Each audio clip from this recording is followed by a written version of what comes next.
ratified yung purchase despite the absence of certain documents.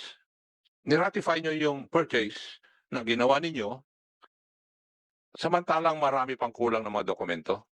I presume to the council that the presumption of regularity Process ng vouchers. Tinignan nyo ba ito? Din po kami. So you're, Mr. Chairman, I would like so you're saying that the case is in the ombudsman and you're saying that you're invoking sub judice? I would Do you have your lawyer? to invoke my right against self-incrimination. Huh? Ito pong issue na ito, it pertains to the purchase of 32 lots. Tama po ba? Sino ang pwedeng sumagot nun? Kasi dapat alam niyo kung sino man ang mga membro ng Sangguniang Bayan members dito dahil meron kayong resolution na ipinasa on 4 February 2020. Yes. Please, 33 lots. Oh, so hindi 32, sorry. So 33 lots. Okay. And as I've said, on 4 February 2020, a resolution authorizing the municipal mayor, Honorable Abundio Esponsalan Jr., to purchase the lots surrounding the municipal hall for the purpose of expanding the seat of government. The said resolution was passed and approved on the same day per research ng aking researcher. Tama po ba?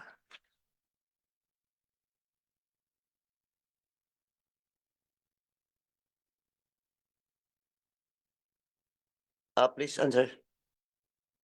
Can I repeat the question? On 4 February 2020, a resolution authorizing the municipal mayor, Honorable Abundio S. Ponsalan Jr. to purchase the lot surrounding the municipal hall for the purpose of expanding the seat of government was passed. The said resolution was passed and approved on the same day. This is resolution number 20-06.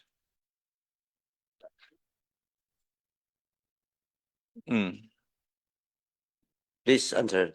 Yes, Naipasa ba ito?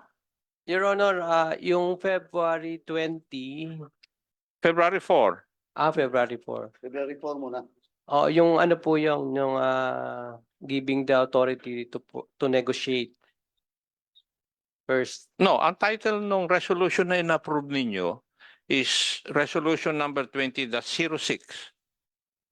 Tama? Authorizing to negotiate. Authorizing the municipal mayor to purchase itong na-research ng Juan ko. No, sir. It was, according to the research conducted by my researcher, it was even certified as urgent by Mayor Ponsalan. Kaya ako ko tinatanong, totoo ba ito? Anyway, before the Vice Mayor Santos will answer, SP Secretary, ito nga, ikaw ang tatanungin ko. Ano ba talaga yung laman ng yung SP resolution na yun? With regards to giving authority to the mayor, purchase ba o to negotiate? Mayroon yung pong there's a resolution authorizing the mayor to purchase. Purchase. Oo. Bakit hindi po nyo masagot, Vice Mayor Santos? Sir, pagkakaalam ko po kasi dalawang resolution yung binigay namin kay Mayor. One is the first, authorizing the mayor to negotiate to purchase land. Anong For the reso number purchase yun? of land. 06. 06? Yes. Resolution number 20-06. 06. Eh yung purchase. And then comes Feb 20 resolution number 20-012, resolution ratifying the purchase of lots. That was February 20. 20? Baka problema mo, 2020 ah. Yes. February 20, 2020? 20 hindi. Draft resolution number 20-012. February Feb 20. Feb 20? Yes, sir. O baka Yes, sir, mali. Your Honor. You check your record kasi dito ang payments was made February 12, 2020. Yes, that's So, why before the reso was passed, nauna, may payments na ginawa? nauna yung ano, yung Yung kalesa. payments. Opo. Oh, That's why, the Mr. Chair. same case sa Mexico, Pampanga. Ay, nako. No, Hinabol na lang. Ang labas dito, Mr. Chairman, my only observation is, hinabol na lang yung resolution because the payment was already done prior to the approval of such resolution. Eh, problema nyo yan. yun po yung katanungan ko. Nako. Kaya nga, tinatanong ko po sa inyo eh. Yes, Your Honor. Now, Chairman, with the indulgence of Chairman. Isa lang, Chairman. So you confirm now that the payment was made before? You confirm now? Yes, Your Honor. Oh, And Treasurer, tama po ba yung statement ni Vice Mayor Santos? That the payment was made February 12 before the ordinance was made. Yes po. Confirm. Okay. May problema kayo dyan.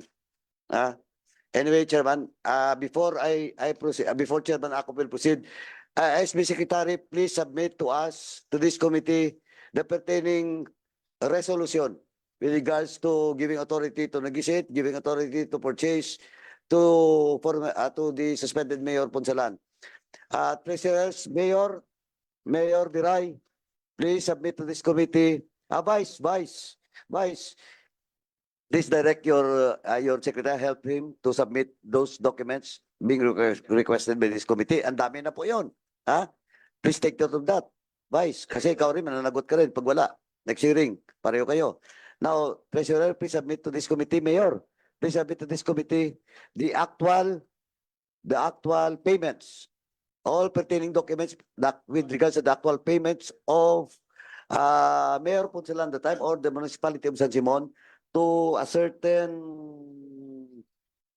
Mr. John J.B. Reyes Lim. And as far as I know, Treasurer, I just want for you to confirm this. Dalawang payments na nangyari. Okay, no? Dalawang check. Okay, 35 and 10 million. Yes po. Okay, thank you. Mayor, please submit all those records in this committee. Yes po, Your Honor. Ah, I will do that Thank you. po. Please Yes proceed, po. Chairman ako. thank you. So, inaamin po ninyo na meron talaga kayong resolution na inaprubahan. Di ba? One on February 4, the other one on February 20. Tama. And is it true na this was certified urgent by the mayor then? Yes or no?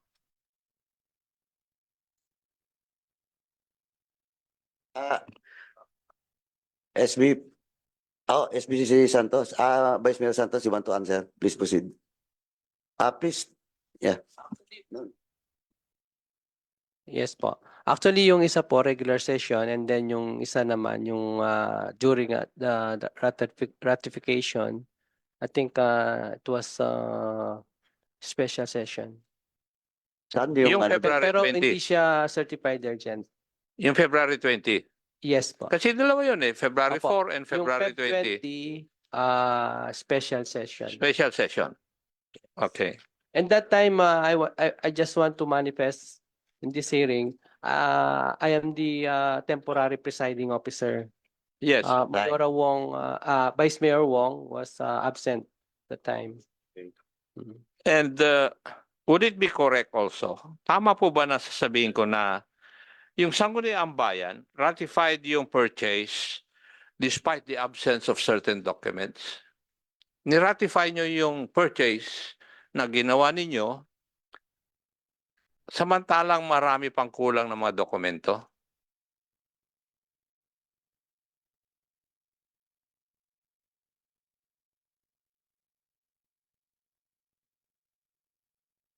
Please answer.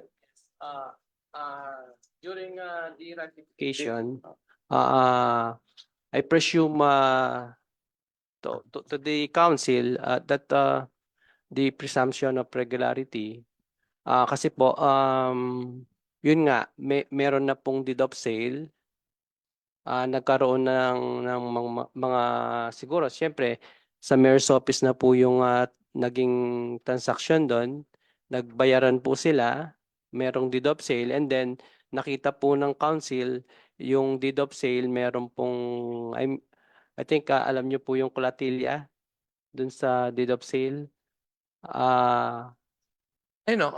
Yes punta po. tayo ron dahil ang tanong ko po sa inyo, ni-ratify nyo yung sale na nangyari despite the fact that the documents like the deed of sale for the subject lots, the corresponding voucher for the sale, the certified true copies of titles, the authority to sell, and the appraised market value of the properties were not present.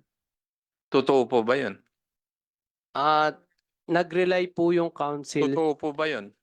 Nawala itong mga ito. Yun lang po ang katanungan ko. There are members of the council then present. Ano po yung isasagot po ninyo?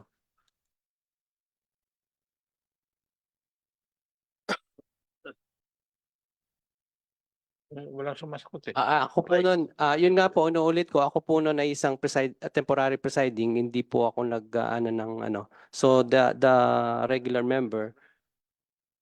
And then you did not Eh, cast your vote, of course. Yes. But as the presiding officer during the time, you should know. Whether, Pero ako po, dumaan po ako bago po ako umakyat ng session hall, dumaan po ako kay Tres, tinignan ko po yung titles. Tres, nasa vault pa noon, binuksan natin, at tinanong ko sa'yo, okay yung papeles. And then you answered me na okay naman. Kung if you remembered. Yung mga titles and then the you're not supposed to answer, ask questions from other resource persons. Kami na I'm lang sorry. pong magtatanong kay Treasurer. Apa. Yung po bang sinasabi ni Vice Mayor Santos, totoo po ba yun? Tres? Opo, yung pong title ako binigay po sa akin. So kung meron yung title. Pero ang sabi ko rito is walang deed of sale for the subject lots, walang corresponding voucher for the sale, certified true copies of the titles, inamin mo na meron, yung authority to sell, and the appraised market value of the properties. Kaya ako po tinatanong, because when you ratify, present po dapat itong mga dokumentong ito. Ang tanong ko, nandun po ba yung mga dokumentong ito nung ni-ratify ninyo? Yun po yung aking katanungan. Kayo ang nandun na nag-ratify eh. Bakit hindi nyo po ako masagot? Wala. Meron. Vice, during Yes. Yes. Ako, ganito lang po diretso. During the time, you're the presiding officer. You ask the treasurer kung hindi there is title and everything. Pero ang question is, during deliberation, nakita ba ng lahat ng mga members ng sanggunian yung mga documents that should be present during the deliberation and approval of such resolution? I think hindi po nila nakita. Parang nag-rely lang talaga sila kasi may syempre bago lalabas ang voucher gagawin ni accountant yan. So nag-presume silang kumpleto lahat. Oh, so yan po yung okay, Vice. ano So, in short, wala talaga nakitang dokumento. Okay na tayo doon. Tama. Now, of course, at the very least, due diligence dapat ang ginawa. If not, may collusion between the chief executive and the Sangguniang Bayan. No? Kung may collusion, but yes, it has to be proven. Now, ang question is, alam niyo na ba na before that resolution giving authority to purchase that land, bayad na po, binayaran na. Alam niyo ba yon? Actually hindi po namin alam 'yon. Na nung Feb 20 nagulat na lang po kami bayad na. Mr. Chair. Please proceed. Well, I recognize the Patapusin na muna natin si Chairman Akop. Lagi siyang ano eh. Oh, Chairman, please proceed. Kasi, Mr. Chair, yung susunod na tanong ko, tinatanong nyo na po eh. Sorry, sorry. Oo.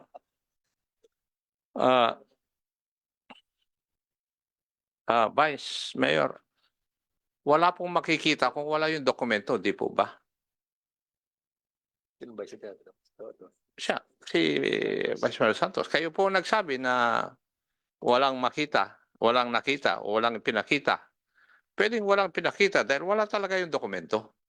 Di po ba? Kasi kung meron yun, ipapakita po ninyo.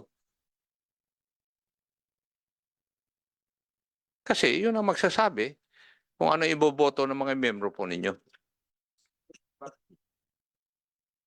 Would you agree with that, Vice Mayor? Yes, Your Honor. Now, hindi nyo po alam na yung munisipyo po ninyo nagbayad na doon sa lupa kay Mr.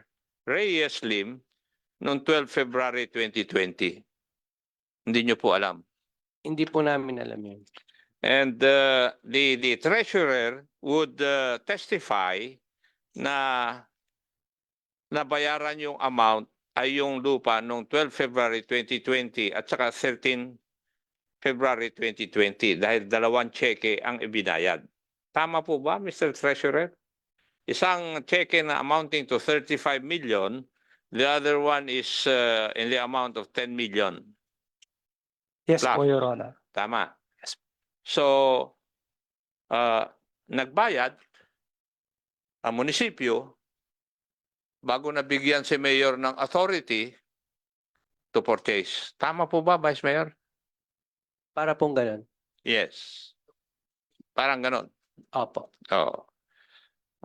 And ano po yung authority ninyo, Vice Treasurer, na magbayad in spite of the fact na wala yung kwan o yung resolution? Bakit po kayo nagbayad kaagad? Ano po yung inyong dahilan? Your Honor, kasi po yung voucher po, nakacertify po yung budget officer sa allotment po. Tapos, nakacertify din po yung municipal accountant for documents. Pinirmahan ko po yung funds available. Tapos po, naka-approve for payment po sa municipal mayor. So, inapprove ni Mayor yung payment. Tama Yes, po ba? yes po. Yes. Kahit na wala pa yung resolution na aprubahan ng sanggunian para bigyan siya ng otoridad para bumili no, bilhin yung lupang yon. Tama po? Yes po. Yes. And totoo rin po ba na Mr. Vice Mayor na hindi dapat si Mr. Lim ang dapat magbenta ng lupa?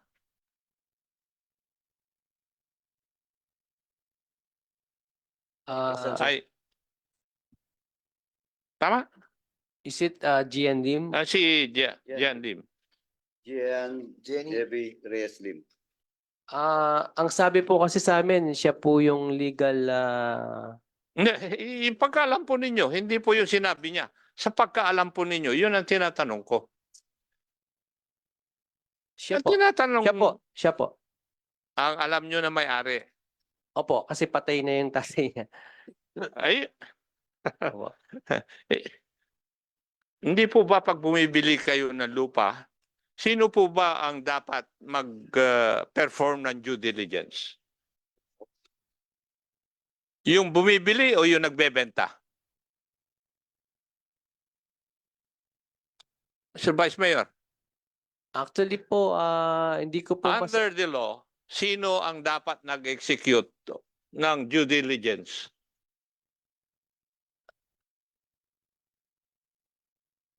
yung bibili po.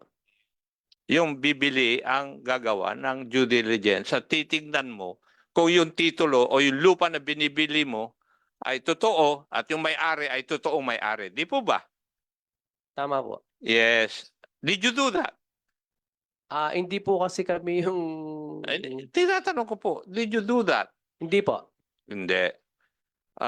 Yung mga nagproseso ng voucher, Mr. Treasurer, ginawa din ba nila yon? Yung accountant, nandito ba? Oh, please take your seat. Municipal accountant. Siya pa ba yung accountant during the time? Please take your seat.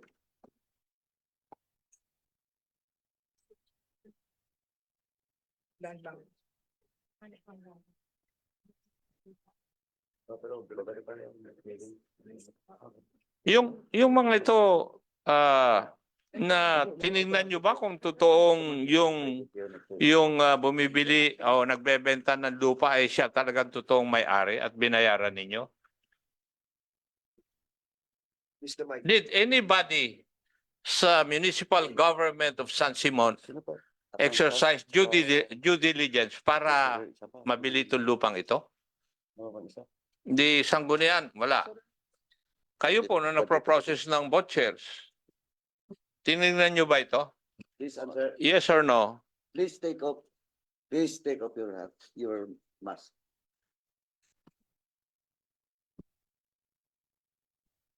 Hello po.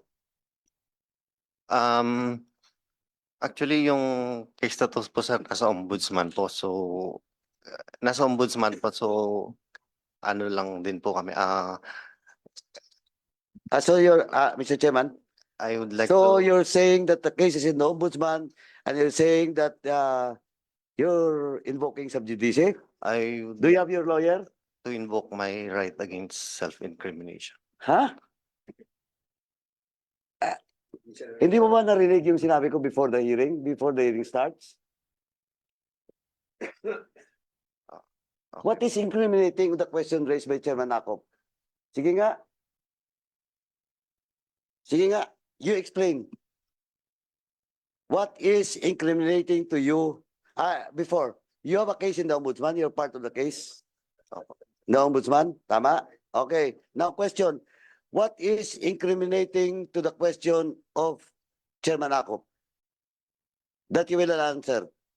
Eh, yung treasurer nga, sumagot eh. Di ba? Eh, ito, you're invoking self-incrimination. What is incriminating on that question of Chairman Akop?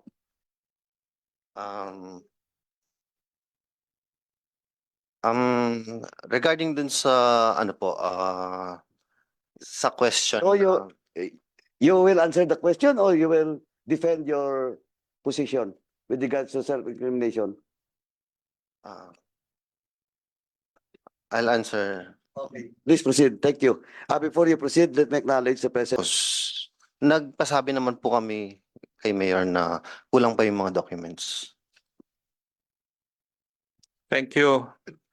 Hindi ka naman sasabit dun sa sinabi mo sa tingin ko eh. Hindi po ba? Tinatanong ko lang ang kwan. At sinabi mo kay Mayor na kulang pa yung mga dokumento. Now, let's go to the Mayor. Sabi po ng inyong tresurero noon na kayo po ang nag-utos na bayaran yung kwan, yung lote, yung 33 lots sa inyong tresurero na bayaran. Habang wala yung approved resolution giving you the authority to purchase the lots. Totoo po ba yun, Mayor? Mayor, before you answer the query of Chairman Akop, yung budget officer ba nandito? Wala po. Wala po. Sino yon? Babae po siya, Jacqueline Alvaro po. COMSEC is directed to invite the budget officer of San Simon, Pampanga on the next hearing. Please. Yes po. Okay, please proceed, Mayor, to answer the query. Okay?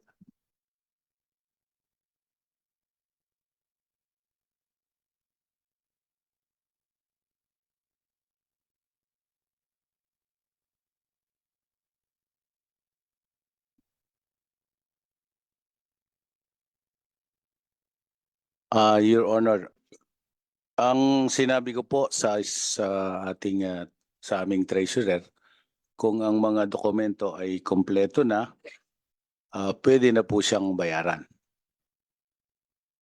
Kasi the documents were submitted to their possession, no, including the accountant. So, ang pagkakalam ko, na-scrutinize na po yung mga papeles. Yung sinasabi po ninyo, contrary po doon sa sinabi ng tauhan po ninyo, na sinabihan po kayo na kulang pa yung mga dokumento. And in spite of that, ay inapprove ninyo yung pagbabayad. Your Honor, pwede po kami mag-submit ng documents kung kailangan po. Na the documents are all presents required. Wala naman po akong hinihinging mag-submit po kayo ng documents. Ang hinihiling ko po sa inyo ay kasagutan. Meron po kaming mga papeles na awak na Hindi po. Ang tanong ko po, ang sinasabi po ng mga nagproseso ng papeles, nung sale na ito ay sinabihan po kayo na kulang po yung mga papeles. And in spite of that, nag-order kayo, in-approve ninyo na bayaran yung lupa habang wala pa yung resolution giving you the authority to purchase the lots. Yun po yung aking katanungan. Hindi po ako nagpapasubmit ng papeles kasi marami na akong papeles dito, Mayor. Your Honor, ang resolution po binigay po sa amin yung February 4, no? 2020. And ang lupa po ay nabayaran nung 14 ng February. So nasa amin na po, sa akin na po yung documents na bago po nabayaran yung lupa. Yun na naman statement po nyo, kasagutan Mayor, ay paliwas na rin po doon sa sinabi ng Vice Mayor po ninyo. At narinig naman po na lahat and it's in the records of this hearing na yung sinasabi po nyo ay kontra doon sa sinasabi ng inyong Vice Mayor dati at saka yung mga tauhan doon sa departamento, iba't ibang departamento ng iyong munisipyo. Noon pong inapprove ninyo yung resolution na giving authority to the mayor to purchase, Mr. Vice Mayor, alam niyo no po ba na yung lote na yun is subject of a civil case? Mayor, please answer the query.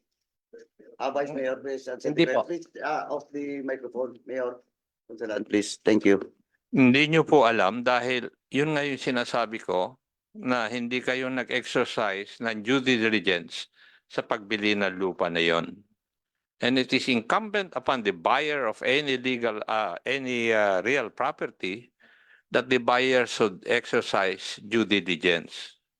Ngayon, itong lupa ngayon na binili nyo, unang-una, may question na yung nagbenta po sa inyo ay hindi pala dapat siyang magbenta dahil doon sa kaso na hinihir ng RTC Branch 24 na Macabebe, Pampanga, ay sinasabi na hindi siya listed ng heir nung may-ari ng lupa. Okay? Kaya, sinasabi ko, hindi, at saka, tinignan nyo ba yung titulo nung nyo pong diniscuss to, yung resolution na ito? Please Hindi. answer, Vice. Actually po ako personally, Your Honor, tinignan ko po. Now, sige. I'll stop you there. Okay. Tinignan mo. Yes po. May nakita ka ba sa titulo na dapat mong malaman? Yun nga po, a while ago, Hindi. May nakita ka ba? Oo, hindi. hindi po ako gaanong expert sa mga Ngayon. titles. May nakita ka ba na nakalagay dun sa titulo na lease pendants? Again, Your Honor, hindi po ako gaanong ano sa mga Okay. expert Kasi- sa mga titles. Yun ang nga sinasabi ko eh. Yung due diligence to be done by the buyer of any real property. Hindi nyo po sinusunod. Hindi nyo sinisiguro na yung binibili nyong property may problema. Di po ba?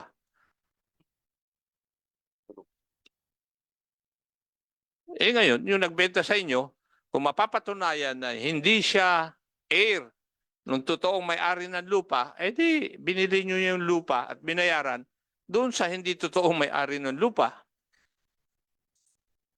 Magkakaroon na naman ng problema. Anyway, hindi ko alam kung itong kasong ito ay nandun sa ombudsman, iho. But as far as I know, Itong kasong ay dininig ng Sangguniang Panlalawigan ng probinsya ng Pampanga. And those people concerned were meted the penalty of 6 months suspension.